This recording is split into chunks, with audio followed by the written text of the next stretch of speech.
Ladies and gentlemen, boys and girls, and everybody in between, welcome to another episode of the Chaps Chat Cats, a part of the Hoops Crew Media Network. My name is Jake, and I'm a man with no friends tonight here on the recap pod.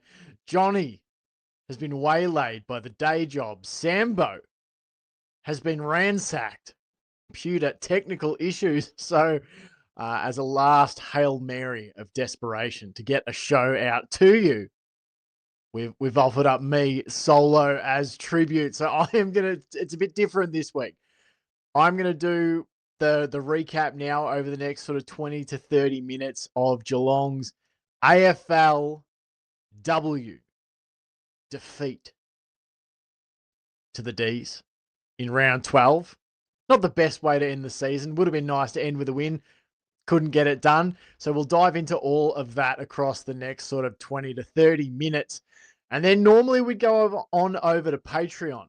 Instead of that, the Patreon show will be separate. That will come out separately to this. So for now, half hour with me. We'll recap the game.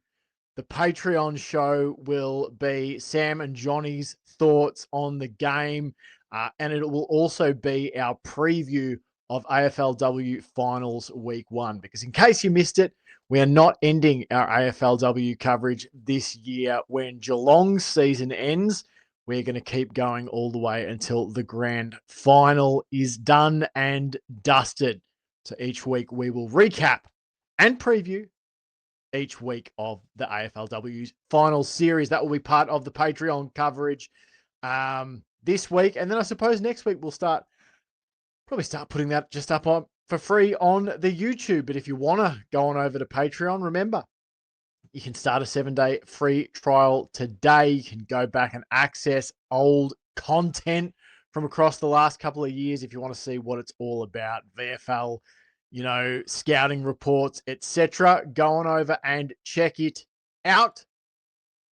We're going to jump in, though, and get underway here. But first, a quick word from our network sponsor, Cyril Cook Florist.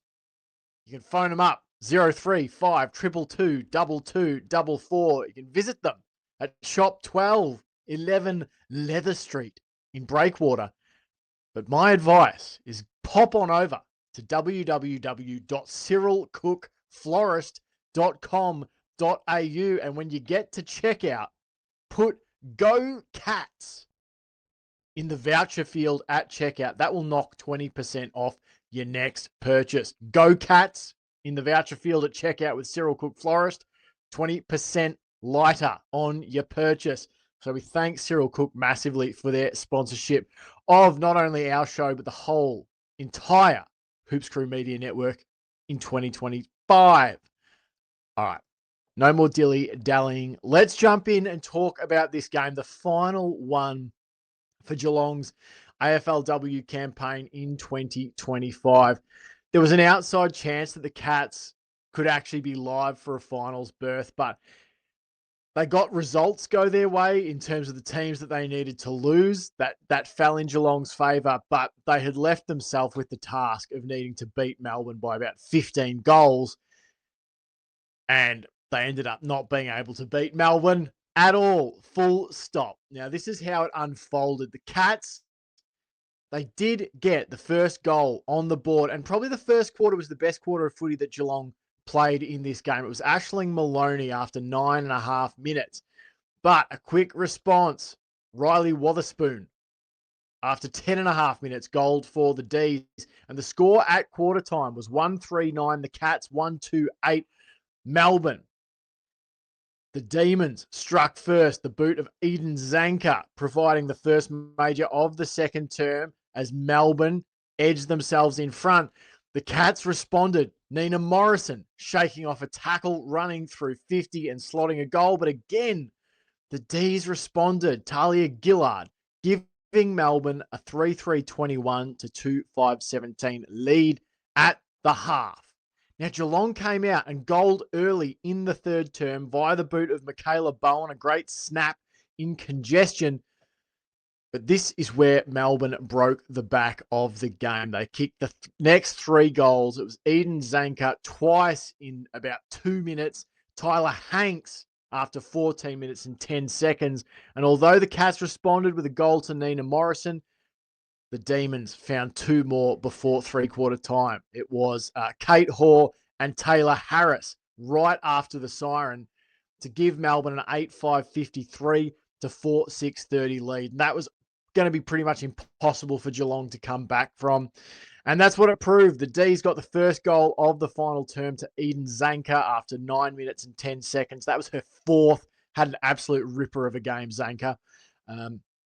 Geelong, a couple of goals late in junk time. Michaela Bowen added to her tally. Chantel Mason kept her run of goal-kicking form going. And we'll get to Chantel Mason later in this podcast because she's one of the bright spots over the last month of this season for the Cats. She's someone who has sort of had this opportunity to come in and play, and we're seeing some progress from her. But we'll get to all of that, towards the end of this pod. The upshot of it is Melbourne win this game 9-5 59 to 6-9 45. Geelong falling short by 14 points. And in a lot of ways, this game was representative of the Cats season. It came in with such high expectations and high hopes. And ultimately, the Cats were just unable to play their best footy for long enough, for a consistent enough time period across not only each game, but the season. And I think, too, there are questions to be asked as to whether Geelong's best football, and maybe Sam and John would correct me on this. Maybe you will in the comments. But I really think it's hard to make a case that Geelong's best footy in 2025 has looked good enough. Something that stood out massively in this game was Melbourne's speed of hand when the game was hot. When Geelong were pressuring and pressing and contesting really hard, Melbourne was still able to flick the ball around in congestion at will, open up space, free runners, and their ability to hit targets too, going inside forward 50. There was a stat here on the AFL website. They led the clearances, Melbourne, by 14. They led the inside 50 ledger by 8, as well as taking a direct mark from 20% of their entries inside 50, resulting in 27 points scored from mark. So that's massive. 1 in 5 entries turned into a mark for Melbourne. And I thought that, what those stats say, bore out in front of your eyes. Like, Melbourne were just the cleaner team. Melbourne, this is not the first time that Geelong, I would never ever question this Geelong team's effort and endeavour. These women are out there absolutely trying their guts out week in, week out. But Geelong's system of how they play and the processes of how they transition the ball from back to front don't look good enough to crack in at the top end of the competition. And I did a little bit of analysis because I'm an absolute professional before the pod. And that was looking at Geelong's games this year against top 8 sides or against teams that have finished now in the top 8. They played 6 games against the 8. The teams that are going to play finals this weekend. They went 0-6. They lost to North by 30. They lost to the Crows by 38. They lost to the Hawks by 7. The Blues by 18. The Eagles by 31. The Dees by 14. That means Geelong's average losing margin against the top 8 this year was 23 points. So 0-6 and essentially a tick under 4 goals per game worse than those top 8 opponents on average. And that really sums it up for me. The Cats are able to, the Geelong are not a bottom 6 side, but I don't think, I can't make an argument that in 2025 they are a top 6 side either. They are somewhere, I think they have finished in an appropriate sort of grouping on the ladder, which is, they've ended up finishing 13th, which is wild when you think about it. When you look at the teams around them, when you look at the Western Bulldogs, when you look at Fremantle, Port Adelaide. Look, I'll be honest, I think the Sydney Swans You can look at them and they finished a game clear of the Cats in 9th spot. Port a game above Geelong in 10th. Freo a game above Geelong in 11th. The Dogs percentage clear of Geelong in 12th. The only team in that grouping that I'd say has more talent on their list than Geelong, in my opinion, is Sydney. And yet Geelong has finished below these teams. The system does not look right. The way we were trying to put the ball into attack on the weekend, and it's representative of the whole season, I found to be of a style and a process that looked more like something from 3 seasons ago in the AFLW. I've found it to be incredibly naive, the long ball system that we've gone with, the amount of times Melbourne and other teams we've played this year from the top 8 who are willing and able to just change angles, to flick it around, to take a short kick. Geelong's decision-making seems to be, once we're in the front half, it's bombs away. And it's just not going to get the job done in the AFLW in 2025. You look at all these teams we've played and lost to: the Kangaroos, Melbourne, the Hawks, Carlton, the Crows, the Eagles, the Swans. I know they didn't finish in the top 8, but they finished above us. It's an ability to move the ball short and in intermediate distances at speed and with precision. To be calculated, to be a little bit more cerebral at times. And that's not to say that, there's a fine line. You don't want your team overthinking how they use the ball either. But you can see these teams, and Carlton are a great example when you watch Carlton. The amount of times they kick sort of like a 20-meter kick around the body, and it falls straight into the arms of a player who is unmarked and in an advantageous position. They know where each other are.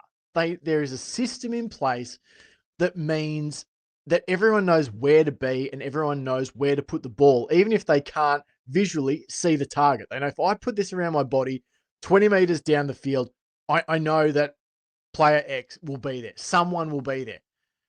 I just don't think Geelong have that, to be completely honest. It looks to me, look, I've obviously never been a professional athlete. I've never been a semi-professional athlete, but all of us have had athletic, endeavors of some sort in our lives. And if you've ever played on a team where individually might be a lot of talent, the chaps and I played in some soccer teams that there was a lot of individual talent, but we played in a team culture where winning was not the norm, and a system of winning and playing good football was not the norm.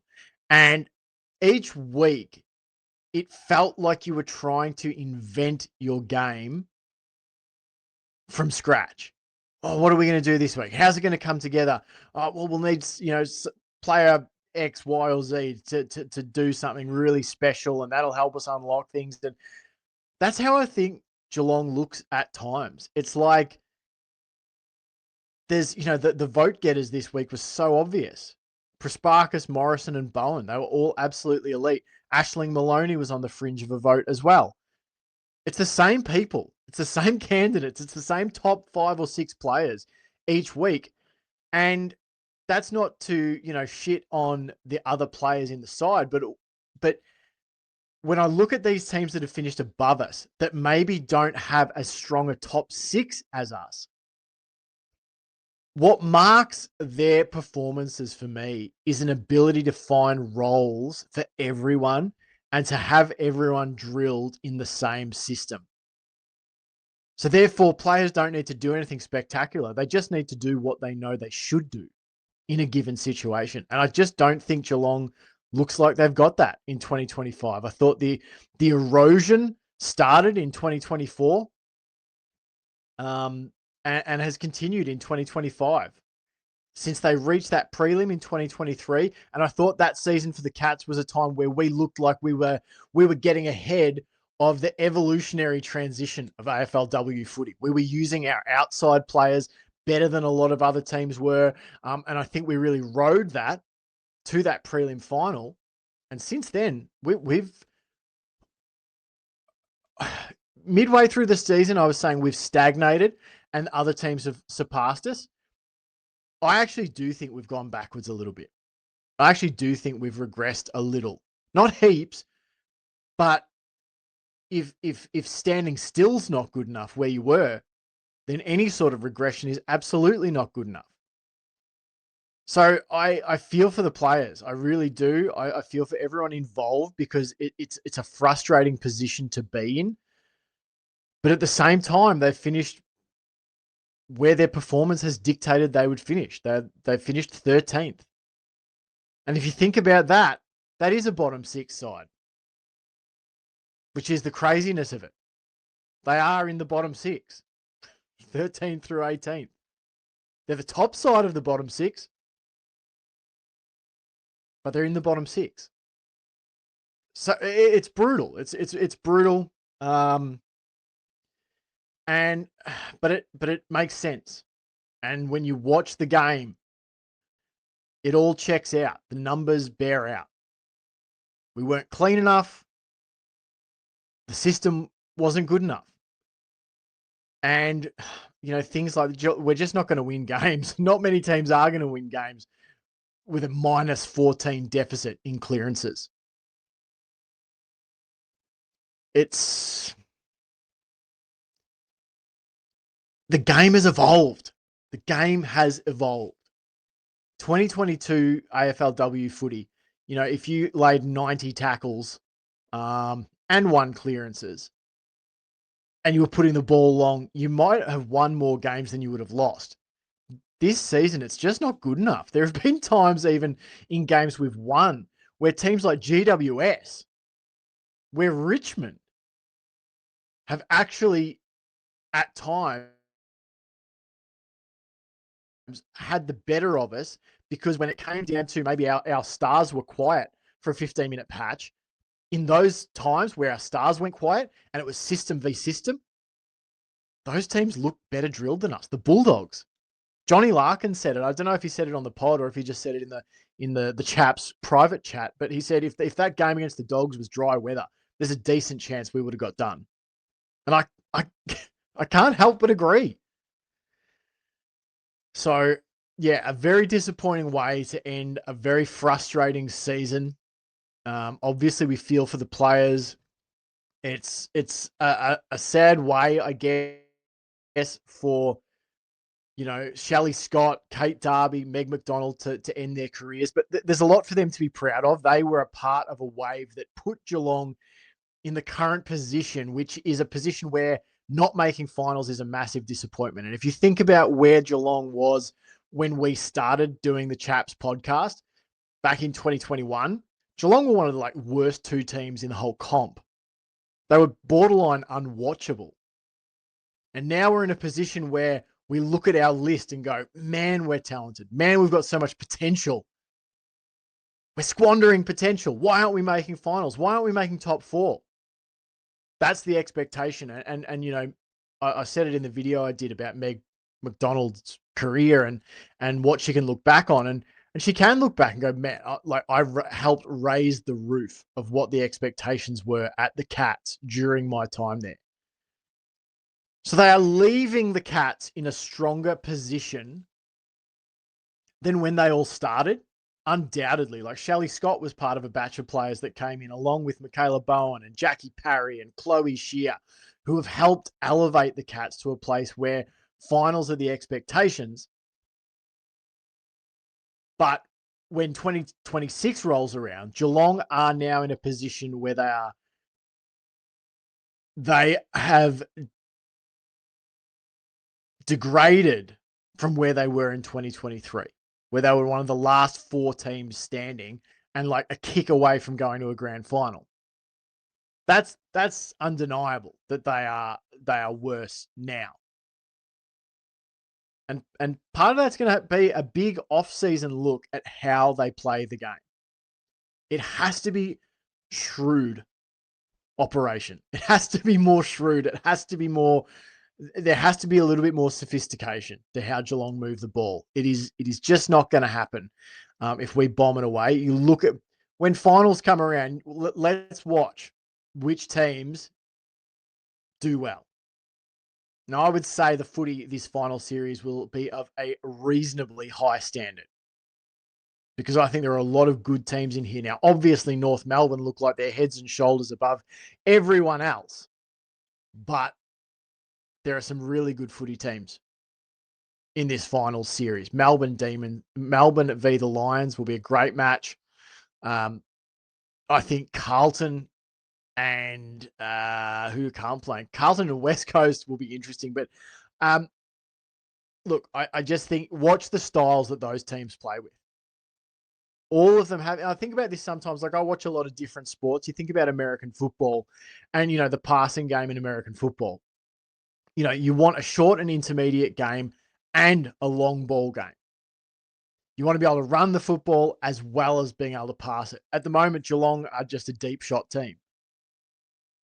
They're high pressure, and then it's just kick it long when you're trying to transition into attack. Next time you watch the Cats, or if you've got a chance, go back and watch one of our games and look at the amount of times where we've got a player in the middle of the ground or coming off half back, and they've got options laterally in space, and they just bomb it to a pack down the line. And then watch how some of these other teams do it. They take players in space and they make you defend the ground, and they push and pull your structure until it opens up, and then they find the killer delivery like Melbourne were able to do. They were so good, Melbourne. They really were. Some other stats too that I looked up, and this one was interesting. I looked up, I sort of invented a little stat here, which was time. What did I call this? Time to respond to goal, I think I called it. And so basically this looked at, in terms of the score worm, the opposition goals, when do you next respond with a goal of your own? So how long does it take you to respond with a goal of your own once the opposition have started a goal-kicking chain? So here's Melbourne's.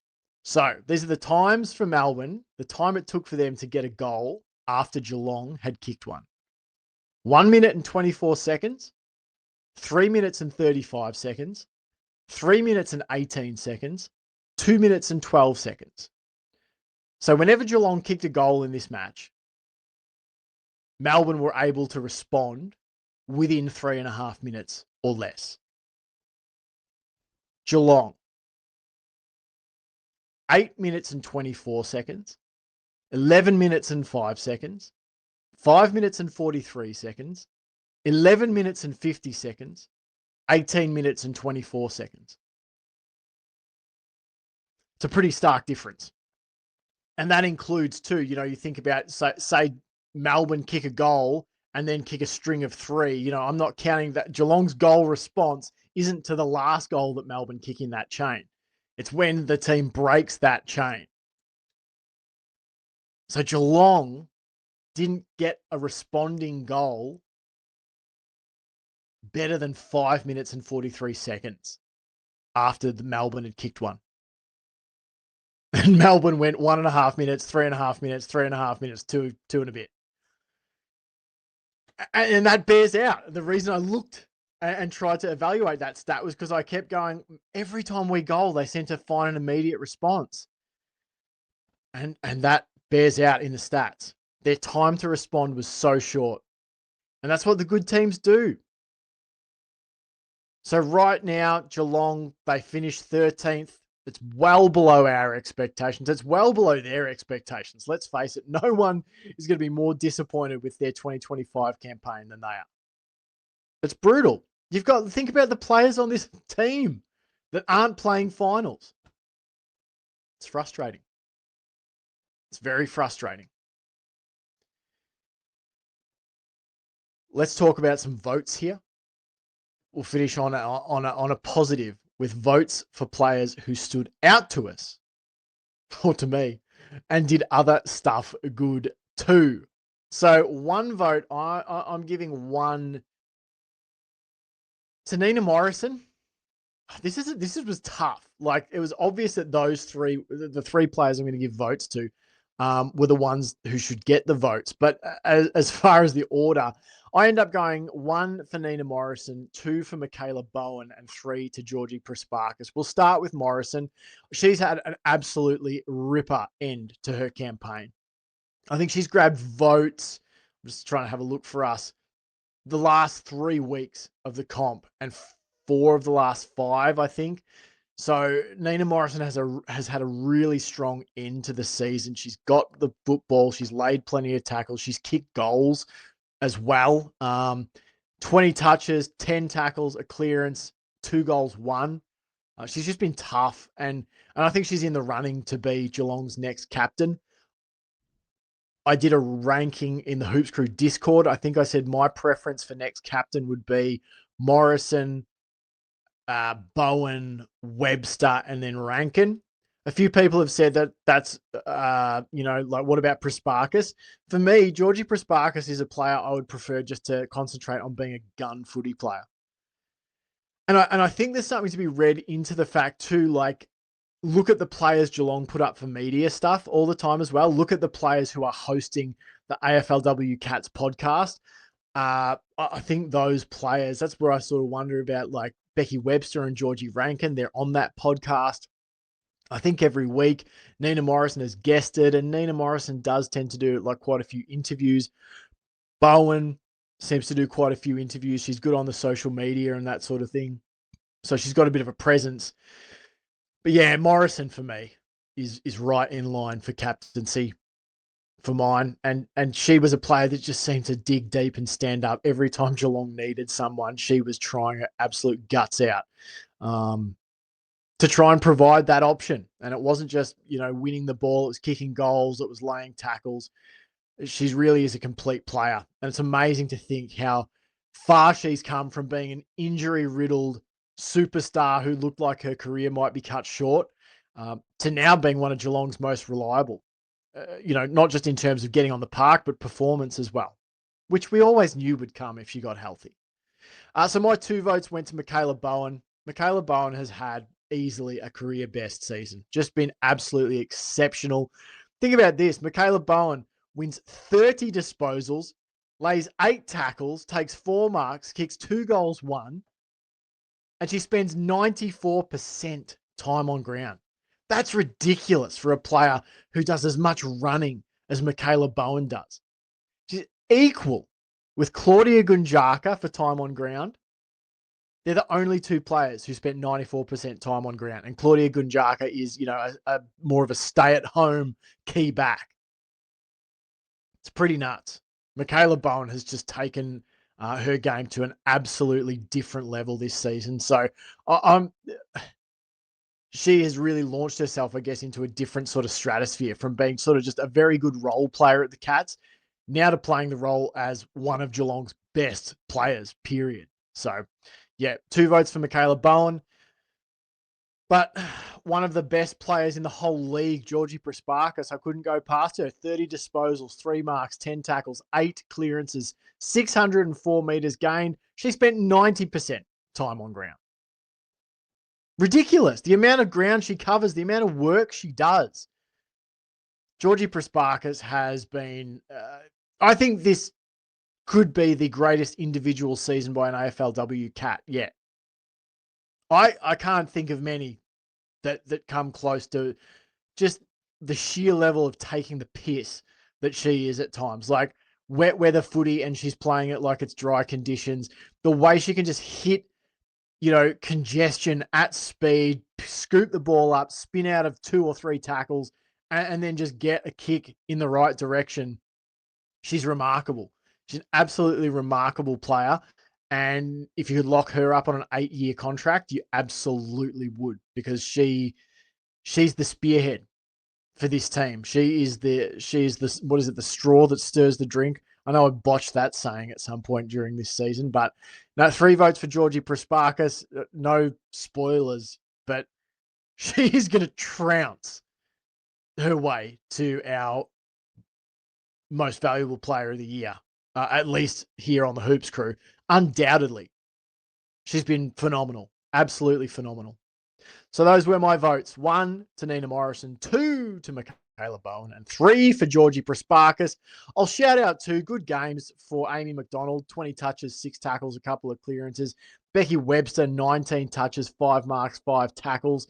Rachel Kearns, please never put her in the forward line again. And it's not because I'm taking a dig at Rachel Kearns, but it's saying when you find a player's comfort zone, which is down back, that is where Rachel Kearns has played her best footy. Don't shift her out of it. She goes down back the last few weeks and has played out of her skin. Here it's 9 disposals, all by foot, 11 tackles and a couple of marks. She's a great player down back. Emma Kilpatrick, I think, is making progress. 14 touches, 3 marks, 2 tackles. I'll end the pod here because I want to leave some stuff for Patreon when we do that. But Chantel Mason, I teased it at the start of the show. So Chantel Mason, when you looked at her stats, I'm just going to bring those up because I want to see her goal kicking per game stats to start her career.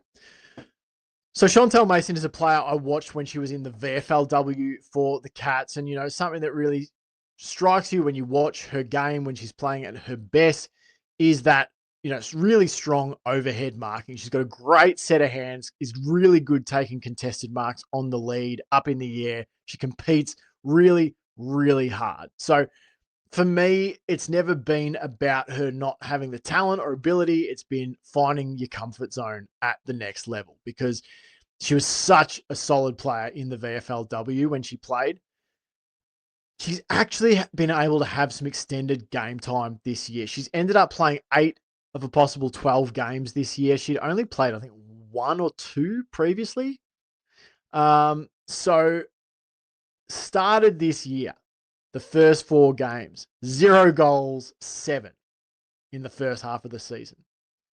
Since then, she's gone 6 goals, 1 in her last 4 games. That's super encouraging. That is super, super encouraging for a player. Like to start with that, you know, month of footy where you're not kicking any goals, when you're getting chances, but you're missing, when you kick no goals, 7 in your first 4 games this season, to finish with 6 goals, 1. And I just think she's a really smart player. There's a moment in this game where she could have just bombed to the square and instead steps back, steps around her opponent, waits for Kate Kenny to lead up into space and hits her with a short kick.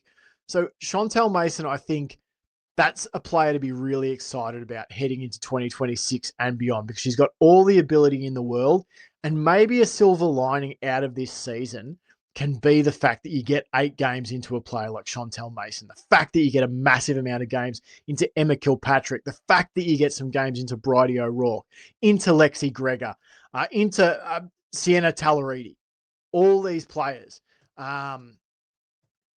You know, they get opportunity in a season that's been disappointing. Maybe there are some individual building blocks that have been laid for 2026. We can only hope. All right, that's all for the recap show. Myself and both the chaps will be back as soon as possible with the rest of the show for our Patreon subscribers. Hopefully, Sambo, we can get the tech issues ironed out. Johnny will be on his midweek weekend from his work, and we can do the extra stuff for you guys over on Patreon, which will include a preview of AFLW Finals Week 1. Thanks so much, guys. Leave your thoughts in the comments below. What have you liked about this season? Obviously, there's a lot we haven't liked, so you can put that there too. But are there bright spots? Are there players who have developed in ways that makes you excited for next year? What sort of changes do you think need to happen in order for the Cats to break back into the finals in 2026? Please leave it in the comments. We love to hear from you. Thanks for your support. And until next time, go the mighty Cats.